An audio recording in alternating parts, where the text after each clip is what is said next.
अस्सलामुअलैकुम वीवर, जैसा कि आप जानते हैं आज मैं अपनी नई वीडियो के साथ हाजिर हुआ हूँ। मेरी तरफ से सबको सबसे पहले अस्सलामुअलैकुम। और वीवर्स, मैं उम्मीद करता हूँ आप सब खैरियत से होंगे। अल्लाह पाक आप सबको सेहत और तंदुरुस्ती अता फरमाए, आमीन। और मैं इसी के साथ अपनी नई वीडियो का व्लॉग का आगाज़ करने जा रहा हूँ।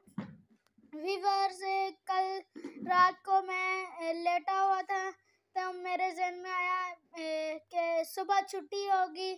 तो एक दिन छुट्टी थी, उसके अगले दिन मैं लेट ही सोया था। सुबह उठा तो ना लेट हो गया स्कूल के लिए, फिर भी मैं चले गया था। तो छुट्टी की ये वजह थी, इमरान खान जल्द चले गए। बहुत अफसोस की बात है। और व्यूअर्स,